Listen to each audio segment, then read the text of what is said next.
सुंदर प्रसंग है। संत गोस्वामी तुलसीदास और कबीरदास। प्रश्न है, एक व्यक्ति ने प्रश्न किया, बल्कि शिष्यों ने प्रश्न किया तुलसीदास जी से, तुलसीदास के शिष्यों ने,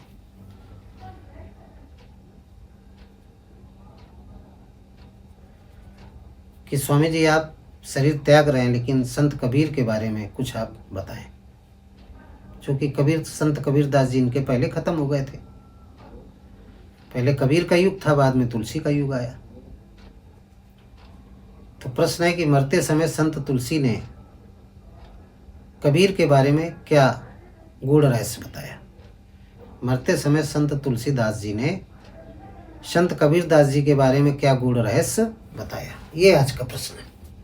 मरते समय संत तुलसीदास जी ने संत कबीरदास जी के बारे में क्या गूढ़ रहस्य बताया, ये आज का प्रसंग है। इस पर हम सत्संग करेंगे। आप लोग अपनी चित्त वृत्ति को संयमित करके हमारे इस दिव्य सत्संग को सुने, आपका कल्याण होगा। तो देखिए, जब संत तुलसीदास के शिष्यों ने कबीर के बारे में पूछा,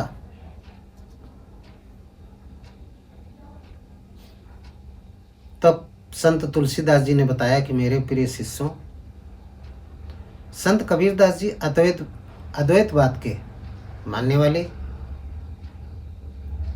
संत थे। एक परमात्मा का वो चिंतन करते थे, द्वैतवादी नहीं थे, अद्वैतवादी थे। एक हृदय स्थित परमात्मा का वो चिंतन करते थे, राम का वो चिंतन करते थे, जिसका मैंने भी जीवन भर चिंतन किया है।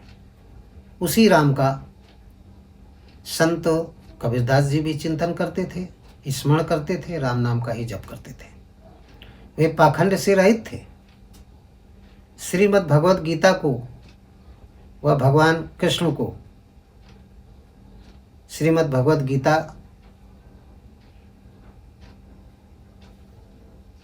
को पढ़ते थे, भगवान कृष्ण को अपना आदर्श मानते थे, गीता के अनुसार आचरण करते थे।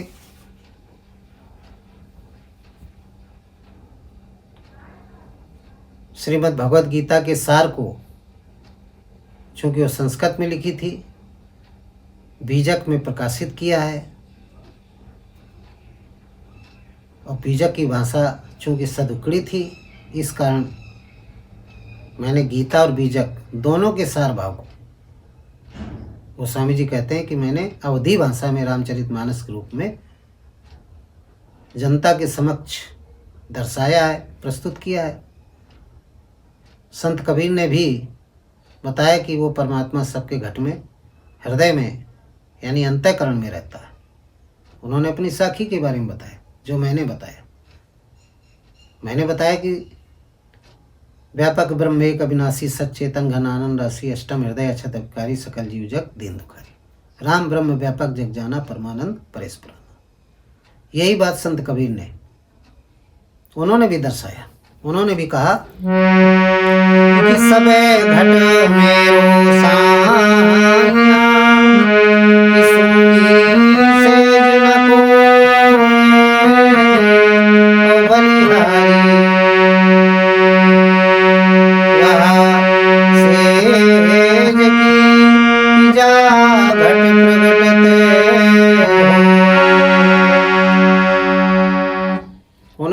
सब घट मेरो साइया सुनी सेज न कोई, बलिहारी वो सेज की जा घट प्रकट हो। वो शरीर बलिहारी है, वो शरीर बलिहारी है जो परमाप्त चाप युक्त देह स्मिन पुरुषापुरा, जो उपद्रष्टा से परमात्मा हो गया। इसने अपने अंतःकरण में, अपने घट में परमात्मा को जागृत कर लिया, उस आत्मा को जागृत कर लिया। संत कबीर कहते हैं ऐसा जागृत करने वाला मानव शरीर वो बलिहारी विशेष है, वो तत्वदर्शी सद्गुरु है, साकार परमात्मा है। उसको जानना बहुत जरूरी है।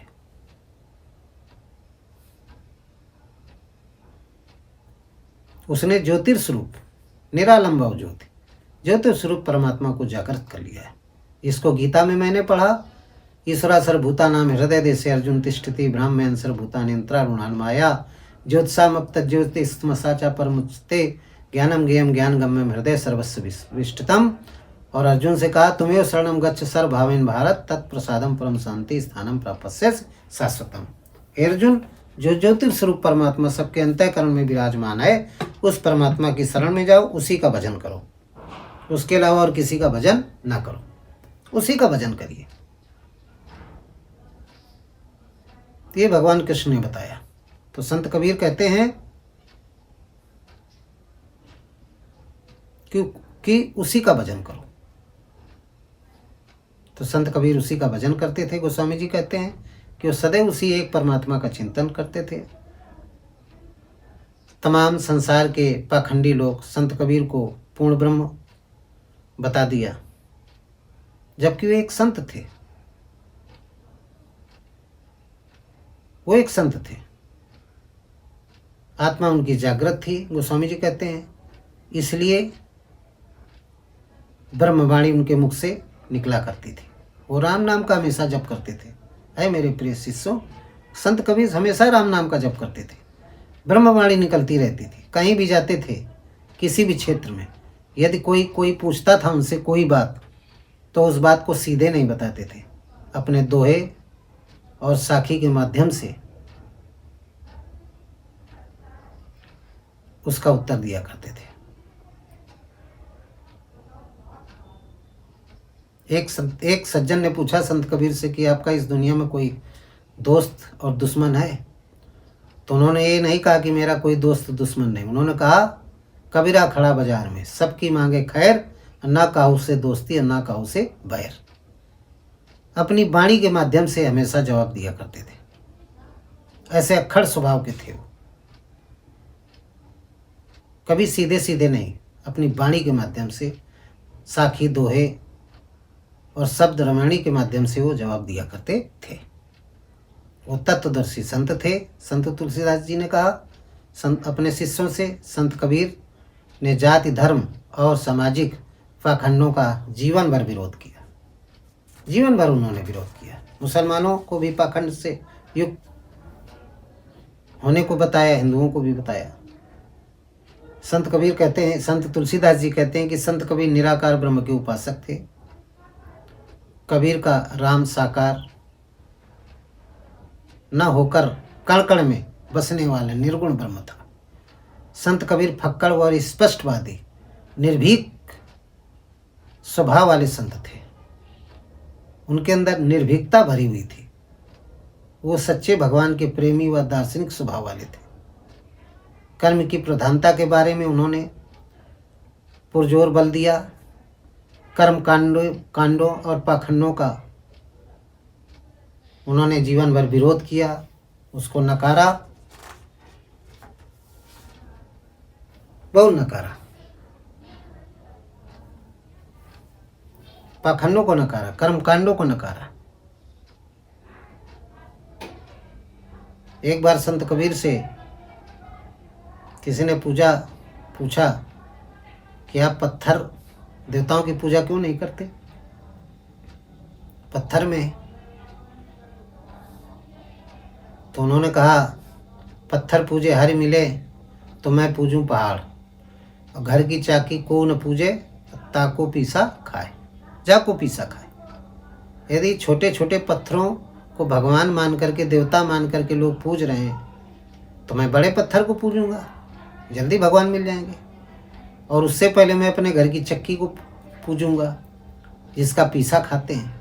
देवता किसे कहते हैं? जो देने का काम करता है उसको देवता कहते हैं, और जो लेने का काम करता है उसको राक्षस कहते हैं। तो जो दे रहा है, तो सबसे ज़्यादा तो दे रही चक्की घर की। जो माताएं बहनें सुबह उठ करके चक्की पीसती हैं, उससे आटा निकलता है, उससे रोटियां बनती। इस स्थूल शरीर का, परिवार के जितने लोग हैं, उनके सभी के स्थूल शरीरों का भरण पोषण होता है। तो सबसे बड़ा देवता तो यदि पत्थर पूजना है तो घर की चक्की को पूजें। हम बाहर के पत्थरों को क्यों पूजें? तो कर्मकांड, पाखंडवाद का वो विरोध करते थे, जीवन भर विरोध किया।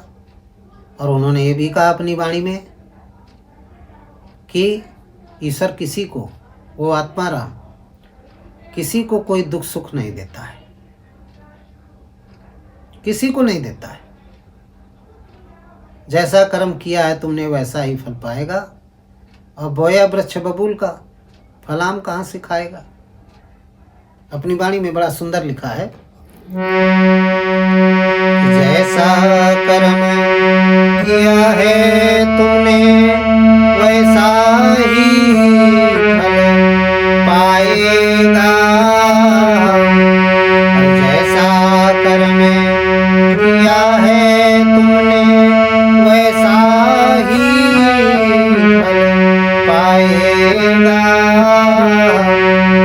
अब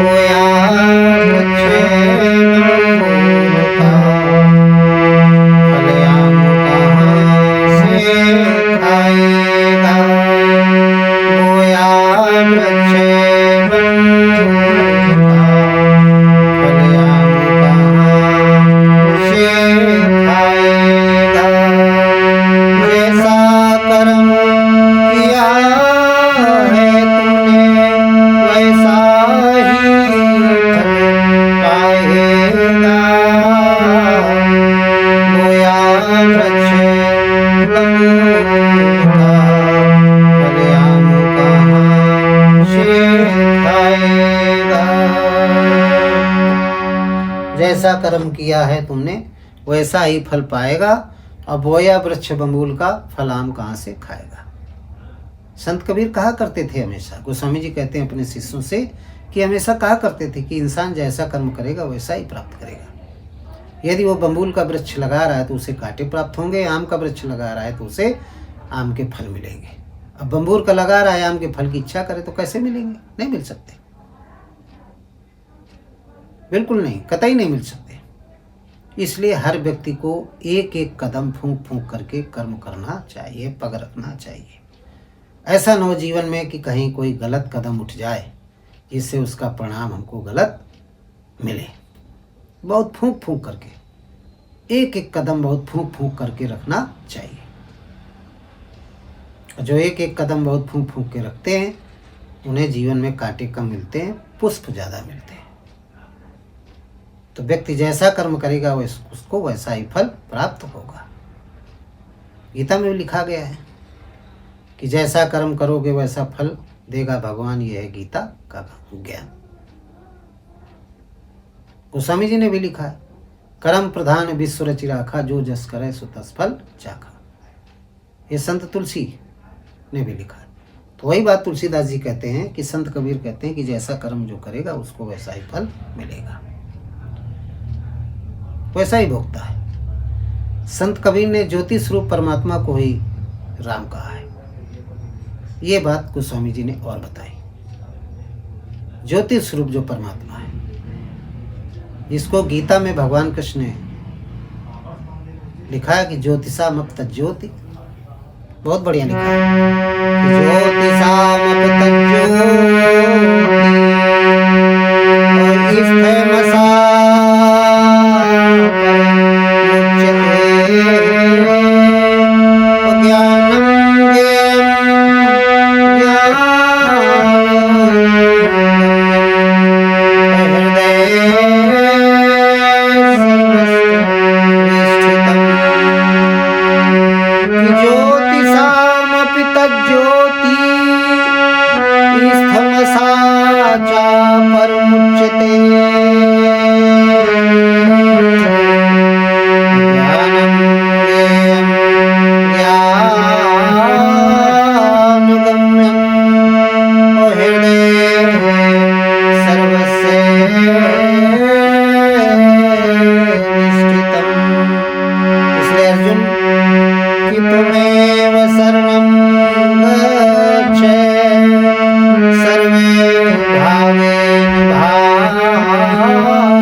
शरणं रक्षे सर्वभावेन भारते तत्प्रसादं परम शांति स्थानं प्राप्स्यसि शाश्वतम्। त्वमेव शरणं वो ज्योतिषामप तज्ज्योतिस्तमसा च परमुच्यते ज्ञानम ज्ञेयं ज्ञानगम्यम हृदय सर्वश्रेष्ठतम। वो परमात्मा ज्योतियों का परम ज्योति है हे अर्जुन, इसलिए तू उसी की शरण में जा, तेरा कल्याण होगा। ये बात भगवान कृष्ण ने अर्जुन से कहा। वही गोस्वामी तुलसीदास जी कहते हैं कि कबीर संत कबीरदास जी भी ज्योति स्वरूप परमात्मा जो हृदय में स्थित है, उनके घट में स्थित, सबके घट में स्थित है, उसी को राम कहते थे, उसी का वो जाप करते थे। और एक चीज और बताया कि जैसे हम शरीर छोड़ रहे हैं, ऐसे संत कबीर ने भी शरीर छोड़ा है। 10-15 साल की उम्र के थे, शरीर छोड़ दिया था संत कबीर ने। तो बताया कि जैसे सारे संसार के प्राणियों ने शरीर छोड़ा है, मृत्यु हुई, ऐसे संत कबीरदास जी की भी मृत्यु हुई है। ये हमारे सामने की बात है। मैं उस समय, मेरा जन्म हो चुका था, मेरी याददाश्त अच्छी थी। तो जैसे संसार के सभी लोगों ने प्राण छोड़े, मृत्यु हुई, ऐसे संत कबीर की भी मृत्यु हुई थी। क्योंकि शिष्यों ने पूछा कि वो तो सदे गए थे, ऐसा सुनने को मिलता। बोले नहीं, कोई संसार में सदे कहाँ जाएगा, कोई बाहर थोड़ा स्वर्ग नरक है, सब यहीं पर है। तो बोले जैसे हम आप सब, हम भी मरने जा रहे हैं, हमारा भी शरीर छूटने वाला है, ऐसे संत कबीर का भी छूटा था। जैसे अन्य संसार के लोगों ने शरीर को त्यागा, मृत्यु हुई उनकी, ऐसे संत कबीर की भी हुई थी, उसी तरीके से जिस तरीके से मेरी हो रही। उन्होंने भी अपना शरीर इसी तरीके से त्यागा। उनकी जीवात्मा परमात्मा में विलीन हो गई। उन्होंने बीजक में परमात्मा को शब्द के द्वारा या अनुभव के द्वारा घट में जानने को बताया कि सब लोग अनुभव के द्वारा उसको जान सकते हो, क्योंकि ज्योतियों का परम ज्योति है, उसको देख नहीं सकते हो। शब्द सब कोई कहे, वो है शब्द विदे, और जिव्या पर आवत नहीं निरख परख कर ली। ये संत कबीर ने कहा। कबीर का शब्द, कृष्ण का अनंता, और गोस्वामी जी ने कहा मेरा अनुभव, ये तीनों एक दूसरे के पर्यायवाची हैं। इन्हीं के द्वारा उस परमात्मा को अंतःकरण में जाना जा सकता है। अनुभव के द्वारा या शब्द के द्वारा या अनंता के द्वारा उसको जाना जा सकता है। यही परम सत्य है। इसके अलावा सब मिथ्या है। जितने भी लोग बातें आप लोग सुन रहे हैं वो सब मिथ्या है। इस बात को जो नहीं जानता है वो मूर्ख है, वो अज्ञानी है। इंसान नहीं, पशुओं में कुत्तों के बराबर है, कुत्तों के समान है, पशुओं के समान है। जीवन भर अज्ञान के जाल में फंसा रहता है। तो स्वामी जी ने कहा सुरत पुरानुभव कभी बुझाई, छूटे न अधिक अधिक हर जाए। और अज्ञान रूपी ज्ञान को लेकर के संसार में कुत्ते की तरीके भूं भूं भौंकता रहता है और अंत में अधोगति को जाता है, 84 में चला जाता है। ज़्यादातर आजकल के भक्त जो सत्य से अपरिचित हैं, परिचित नहीं हैं, वे ही कबीर को पूर्ण ब्रह्म मानते हैं। उनके मन व उनके गुरु, उनके मन और उनके गुरुओं के मन, दोनों के मन टेढ़े हैं। टेढ़े मन के कारण वो नहीं जान पाते सच्चाई को। तो गोस्वामी जी ने कहा कि वो एक संत थे, हमारी तरीके तत्वदर्शी संत थे, और जैसे मैं शरीर त्याग रहा हूँ ऐसे उन्होंने भी अपना शरीर त्यागा, जैसे संसार के लोगों ने शरीर को त्यागा। इस तरीके से इतना कह करके उन्होंने अपने शरीर को त्याग दिया। तो कहने का तात्पर्य है कि जिनके मन विक्षिप्त होते हैं, जिनके मन टेढ़े होते हैं, वही द्वैतवाद में फंसे रहते हैं, चमत्कार में फंसे रहते हैं। और उनको आवश्यकता होती है मासितो वक्रूप चंद्रासरत बंधते। शंकर स्वरूप सदगुरु यदि उनको मिल जाए, जिसमें क्षमता होती है टेढ़े मन को सीधा करने की। इसीलिए आप लोगों ने देखा होगा कि शंकर भगवान के मस्तक में एक द्विज का टेढ़ा चंद्रमा स्थित होता है। वो ये दर्शाता है इस गुरु में, शंकर में क्षमता है कि मनुष्य के जितने भी टेढ़े मन हैं उनको सीधा करने की क्षमता है। इसीलिए गोस्वामी जी ने शुरू में ही लिख दिया है कि गुरु पर, तत्वदर्शी शंकर स्वरूप सदगुरु पर विश्वास करो और श्रद्धा किस पे करो? हृदय स्थित राम पर। तो आपको सिद्धि और परमात्मा मिल जाएगा। वो शंकर स्वरूप सदगुरु वंदनीय वंदे बोध में नित्यम गुरु शंकर रूपणम। कौन? जो यमासितो वक्रूप चंद्रा सर्वत वंदते, जो द्विज के टेढ़े चंद्रमा रूपी हर व्यक्ति के टेढ़े मन को सीधा कर दे, वही संत है, वही सतगुरु है, वही तत्वदर्शी महात्मा है, वही शंकर स्वरूप सदगुरु है। उसकी खोज करो, उसको खोज करके उससे नाम दीक्षा लो और नाम का जप करो, तो इस मकर जाल से निकल जाओगे, इस पाखंड रूपी जाल से निकल जाओगे, आपका कल्याण हो जाएगा। और नहीं तो श्रुत प्राण बहु पयो बुझाई छूटे नदी कदी कर जाई। आप मकर जाल में फंस जाएंगे तो मकड़ी की तरीके उसी में मर जाएंगे, मृत्यु हो जाएगी, 84 में चले जाएंगे, अधोगति में चले जाएंगे। संत कबीर ने राम नाम का ही जप किया है और किसी अन्य नाम का जप नहीं किया है, क्योंकि मैंने देखा है, मेरे काल की बात है। ये बड़ा गूढ़ रहस्य बताया, बड़ा गूढ़ रहस्य अपने शिष्यों को बताया और बोले हम तो शरीर त्याग रहे हैं, हमारी बात मान जाओ तो ठीक है, ना मानो तो आपकी खुशी।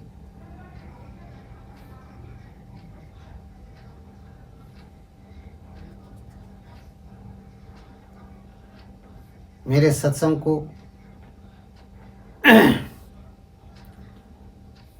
आप लोग सुन रहे हैं, बड़ा गुरु सत्संग है। गोस्वामी तुलसीदास जी ने बड़ी सच्ची बात बताई संत कबीर दास जी के बारे में। और कोई भी संत है वो अपनी बात कह के चला जाता है, और जो अनुरागी हैं वो बात को स्वीकार करते हैं, जो अनुरागी नहीं है वो भौंकते रहते हैं। हाथी चला बाजार, राम भद्राचार्य जी कहा करते हैं, परम पूजनीय संत हैं इस समय राम भद्राचार्य जी, मैं उनको प्रणाम करता हूँ। हाथी चला बाजार कुत्ते भौंके हजार, वो हमेशा अपने सत्संग में कभी कभी बोल देते हैं। ये संसार है, लेकिन आप सत्य को पकड़े रहिए, सत्य की बात करें। जो पाखंड रूपी व्यक्ति हैं, जिनके अंदर पाखंड भरा है, वो कुत्तों के तरीके भौंकते रहेंगे, चाहे सोशल मीडिया के माध्यम से भौंके और चाहे सामने भौंके, वो भौंकते रहते हैं। तो आप हाथी बनिए, हाथी चला बाजार कुत्ते भौंके हजार, भौंकते रहने तो कोई फर्क नहीं पड़ता है। एक विचारक ने एक भजन लिखा है, बड़ा सुंदर है, उसको मैं सुनाऊंगा।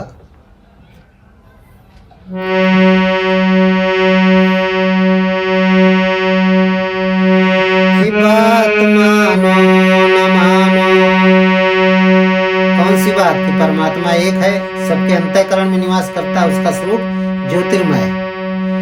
कि बात मानो न मानो खुशी आपकी, हर बात मानो न मानो खुशी आपकी। हम मुसाफिर हैं, कल घर चले जाएंगे,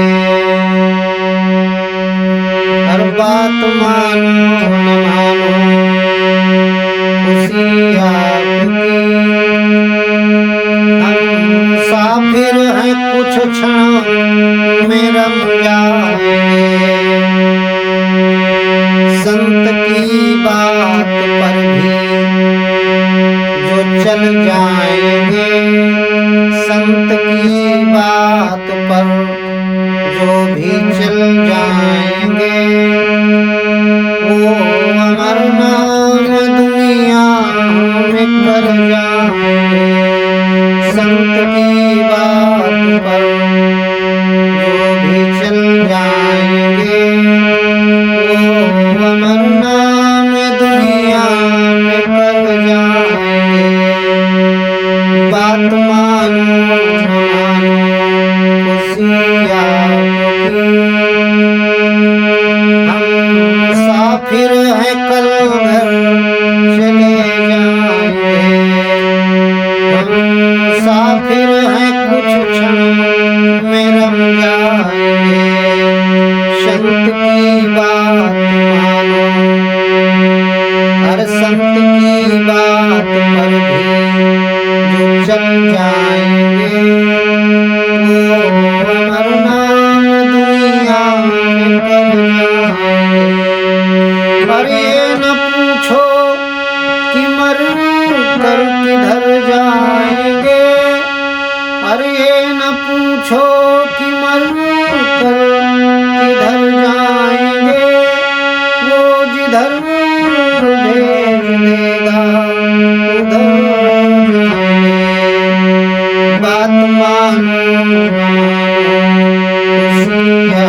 पर भी जो चल जाएंगे वो अमर दुनिया में कर जाएंगे। और ये न पूछो कि मरकर किधर जाएंगे, वो जिधर भेज देगा उधर जाएंगे।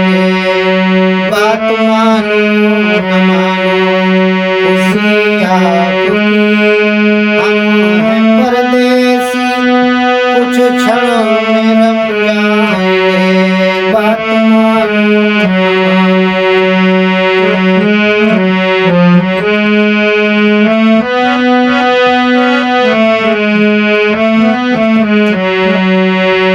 बात मानो न मानो खुशी आपकी, हम हैं परदेसी कल क्षण में रम जाएंगे। संत की बात पर भी जो चल जाएंगे वो अमरनाथ दुनिया में कर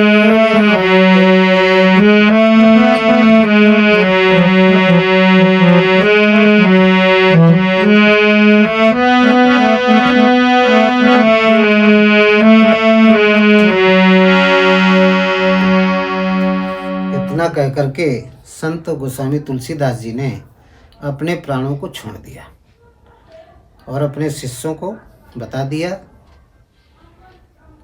संत कबीर के गूढ़ रहस्य को।